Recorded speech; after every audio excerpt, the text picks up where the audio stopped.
ለቅሶ ብዙ ማያምርብኝም እኔ ሳቅ ጨዋታ ነው የምወደውና በጊዜው ልክ የመኖር ተስፋዋ በጣም ትንሽ ነው ሲባል ታዋቂዋ የፊልም አክተርና ተዋናይት ሰላማዊት ተስፋዬ አይኗ ከመጥፋት ለጥቂት ተረፈ።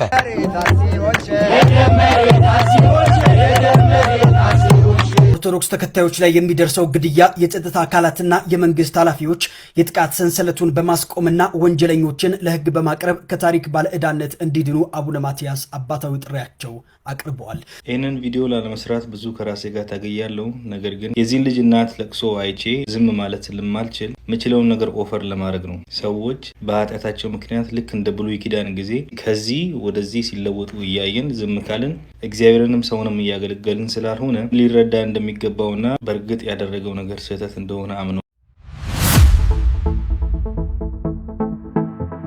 ቪዲዮ ላለመስራት ብዙ ከራሴ ጋር ታገያለሁ። ነገር ግን የዚህን ልጅ እናት ለቅሶ አይቼ ዝም ማለት ስለማልችል የምችለውን ነገር ኦፈር ለማድረግ ነው። ሰዎች በኃጢአታቸው ምክንያት ልክ እንደ ብሉይ ኪዳን ጊዜ ከዚህ ወደዚህ ሲለወጡ እያየን ዝም ካልን እግዚአብሔርንም ሰውንም እያገለገልን ስላልሆነ ሊረዳ እንደሚገባውና በእርግጥ ያደረገው ነገር ስህተት እንደሆነ አምኖ መንፈሳዊ እርዳታ እንደሚያስፈልገው አምኖ ወደ ጸበል እንደሄደ ሰምቻለሁ። አሁን እኔ የምችለውን ነገር ኦፈር ላደርግለት አስቤ ነው ይሄንን ቪዲዮ እየሰራሁ ያለሁት። መንፈሳዊው ጥሩ ነው። ከዛ ባለፈ ደግሞ ፕሮፌሽናል ሰዎች እንደዚህ አይነት ነገር ለሚቸገሩ ሰዎች የሚረዱ ሰዎች ማውቃቸው በጣም ትልቅ ናን ፕሮፊት ኦርጋናይዜሽን ላይ የሚሰሩ ስላንተ አናገሪያቸው ይረዱ ፈቃደኛ የሆኑ ሰዎች ስላሉ እኔ ራሴ ፐርሰናሊ እልክልሃለሁ ኢንቪቴሽን ሌተር ወደ አሜሪካን ሀገር እንድትመጣ ማለት ነው። እግዚአብሔር ረድቶ ቪዛውን ካገኘኸው የትኬትህን እኔ ራሴ ቆርጥልሃለሁ። ለ3 ሳምንት እኛ ጋር ትቀመጣለህ። እግዚአብሔር በረዳቸው መጠን ያግዙሃል ማለት ነው። ይሄን ሰው የምታውቁ ስታለቅስ የነበረች እናቱን የምታውቁ ሰዎች ይሄን ቪዲዮ አድርሶላቸውና ፓስፖርቱን እንዲልኩልኝ፣ ምክንያቱም ፓስፖርቱ ስለሚያስፈልገኝ ኢንቪቴሽን ሌተሮቹን ለማዘጋጀት። ከዛ በተረፈ ግን ሰፖርት ሌተር ልትጽፉለት የምትችሉ የመንግስት ተቋማት ሆኑ ግለሰቦች ሆኑ ቪዛውን ለማግኘት ይረዳዋል የምትሉትን ነገር ሁሉ ልታደርጉ የምትችሉ ሰዎች ካላችሁ ቴክስት አድርጉልኝ። ቢያንስ የወለደችው እናቱ ተጎድታለች። የዚች እናት እንባ ይታደስ። አዎ ያደረገው ነገር ልክ አይደለም። ነገር ግን ደግሞ እሱም አምኖ የመንፈሳዊ እርዳታን እየወሰደ ነው ያለው። እኛ ደግሞ ፕሮፌሽናሊ ከረዳ ነው መጽሐፍ ቅዱስም ደግሞ ወደዚህና ወደዛ አድርገን ካሳየ ነው እግዚአብሔር ተአምራትን በሱ ህይወት አድርጎ ለብዙ ወጣቶች ትምህርት ይሆናል ብዬ ስለማስብ ስለ እናቱም ስለሱም በዋናነት ደግሞ ስለ እግዚአብሔር ብለን ይህንን ነገር ብናደርግ መልካም ነው ብዬ አስባለሁ።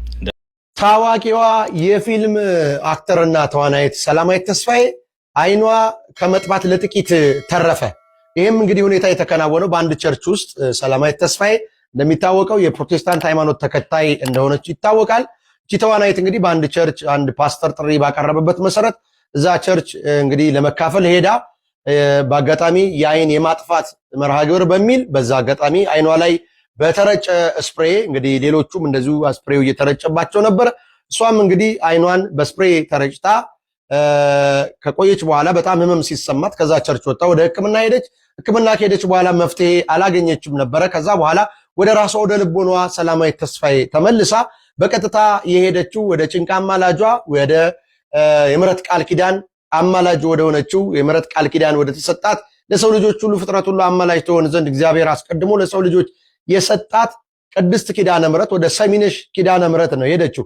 ሰሚነሽ ኪዳነ ምሕረት ሄዳ እንግዲህ ሰላማዊት ተስፋዬ ራሷን ከሰዎች ሰውራ ጸበልና እምነቷን ስትጠቀም ቆይታ እንዲሁም ጉዳት የደረሰባት አይኗ ላይ ሰውነቷ ላይ እምነትና ጸበሏን በማድረግ በመጸለይ ንስሐ በመግባትና በመጸለይ እንግዲህ አይኗ ከመጥፋት ለጥቂት ተርፏል ማለት ነው። በዚህ ሁኔታ ብዙዎቹ እንዲህ አይነት ቦታዎች ላይ ሄደው ቅዱስ ጳውሎስ እንዳለው አንዳንዶች ለራሳቸው ለገዛ ጥቅማቸው በሚያጣምሙት ወንጌል ተስበው የሄዱ ሰዎች ብዙ ጉዳት እየደረሰባቸውና አርቲስት ሰለሞን ሙሄ በአርሲ እየተፈጸመ ስላለው ግድያ በምሬት ይህንን መልእክቱን አስተላልፏል።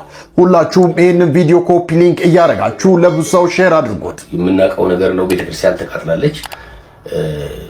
እንግዲህ ለማና ቤት እንደሚባል አይታወቅም። ነገር ግን ዝም ማለት ልክ ስላልሆነ እውነት የሚሰማ ፈጣሪ አለ፣ የሚያይ ፈጣሪ አለ፣ የሚፈርድ ፈጣሪ አለ። ማንም ጽዋውን ሳያወራርድ ማንም የሰራውን ስራ የበደለውን በደል ሳይክስ ወደ ላይኛው ዓለም እንደማይሸጋገር እንደ ክርስቲያን አምናለሁ። ስለዚህ ቅጣታቸውን ይቀበላሉ እናምናለን። ነገር ግን እየተጎዳ ነው እና መቼ ነው የሚያበቃው? የወገን ሞት መቼ ነው የሚያበቃው? መርጧል ቃሽ ትባላለህ ስትናገር። አትግደሉን ነው ሌላ አይደለም።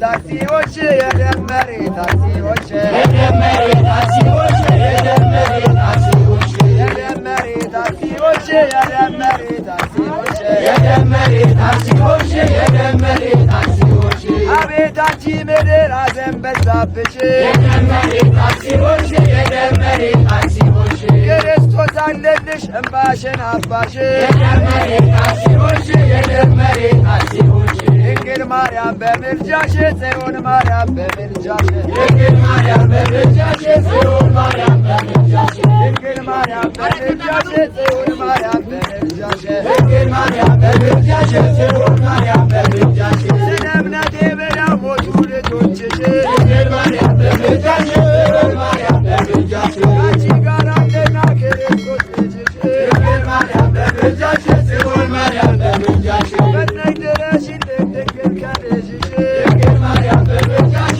ጽዮን ማርያም በምልጃሽ።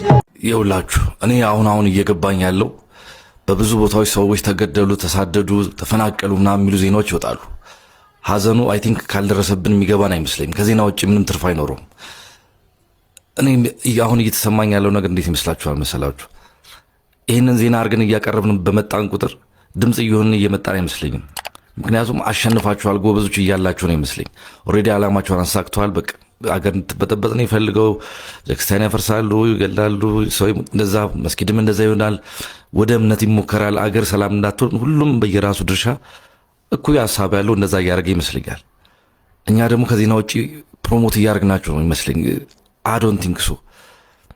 ትናንትና እኚህን አባት ዳምጫቸው ጠዋት ዜና እሰራለሁ ቢያንስ የሆነ ሀሳቤን አቀርባለሁ ብዬ ነበር። ትጋት ነው እየተራመድን ያለ ነው። ትጋት አለኝ፣ ጥያቄ አለኝ። በስቷል። በቃ መውጣት መግባት አይ ቲንክ አልቻልንም።